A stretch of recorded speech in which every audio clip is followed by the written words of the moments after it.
shirt yeah. because I've been traveling so long, I'm out of clean clothes. So I need a Pikachu to go with in my wardrobe here. And hey, looks like Tim's finally got that Play Pokemon shirt. Dreams do come true. Yeah, you mentioned the Brisbane regional champion. He won that with a Frostmoth deck. And now he has shifted over to Frostlass. So we'll see if he can keeping it frosty. Keep the frosty train going. Yeah. Hey, you love to see it. Well, so often prize cards can make or break these players' tournament runs. And wow, yeah, look at that. 2 Professors Research in Arbanan and Iono there for Tim Franklin. One of those Night Stretcher and a Counter Catcher, but they're sitting at the bottom there. John Ing with that luxurious cape stuck in the prize cards. A Drac Cloak and a couple of energy there for John. But hopefully Tim doesn't have any issues running into some consistency in his deck, because this is a deck you want to maintain as much consistency as physically possible, and having that many supporters in the prize cards could be very detrimental here for Tim. We'll have to see what his opening hand looks like.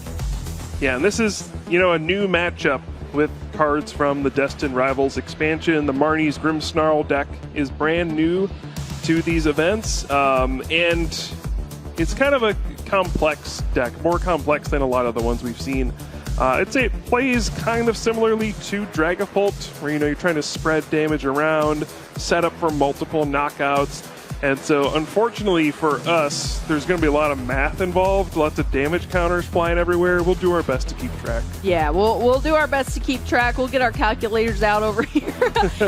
As we could see. Yeah, right, exactly. I mean, we've seen, as we said, there's some crazy devolution plays, and that is on board here potentially in this match. So every single damage counter has to be accounted for here in our Swiss round 6. But this is a matchup everybody has been waiting to see here between Dragapult, the Ghosty deck here, facing off against Grimmsnarl with a lot of monkey in it as well. So we're going to see how this pans out for both our players. But Tim's going to get a nice good look through the deck here.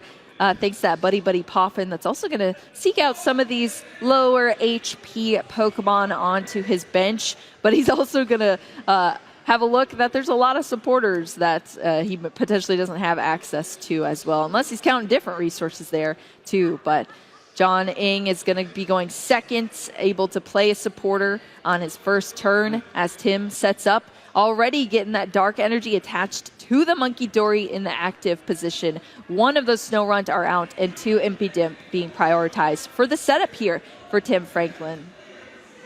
Yeah, the Monkey Dory, I think, is going to be a card we'll see a lot of in this matchup. It's a key part of this Marnie's Grimmsnarl deck with the Frostlass.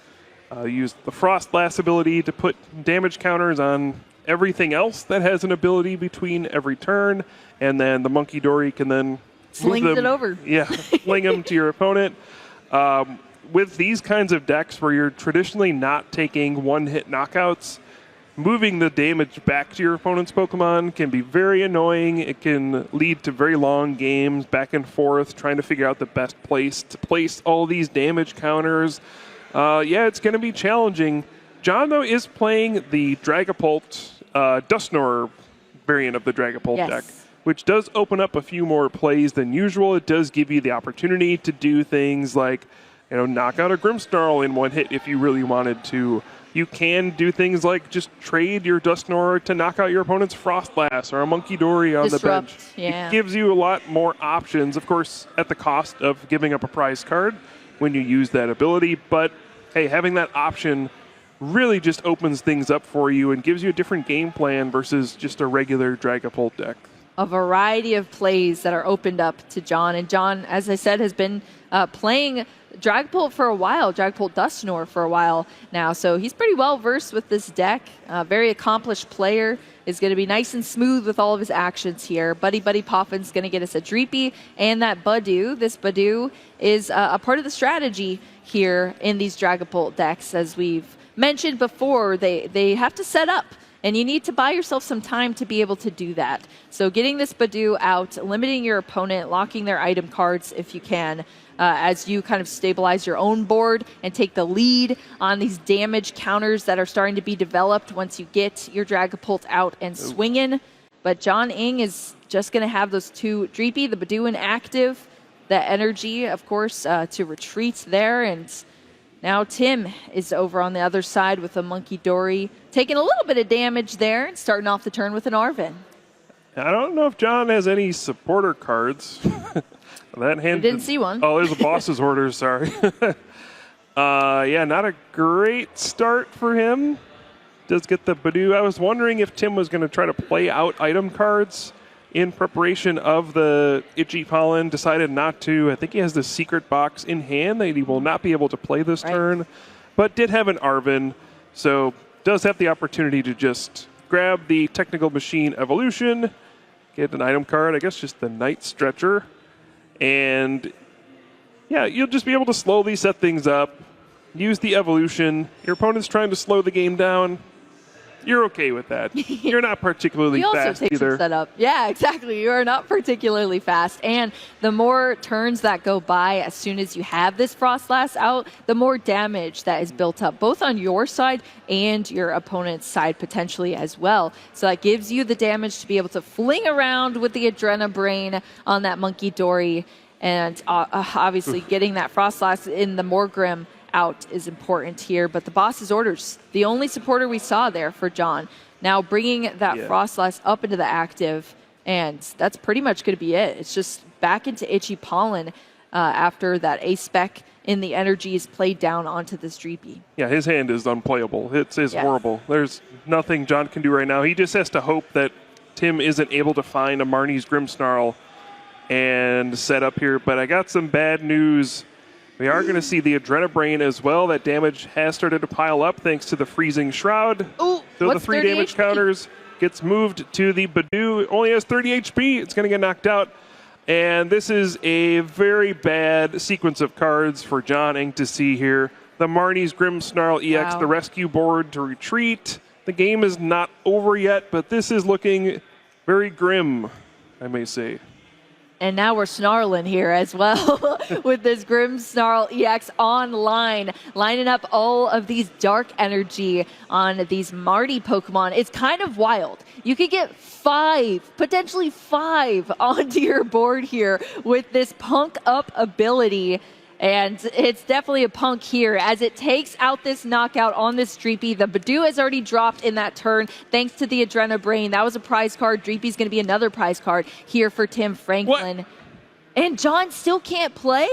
What's going on here? Nope. He's scoping it up. That's it for John Ing. He had nothing to play here that he could work with.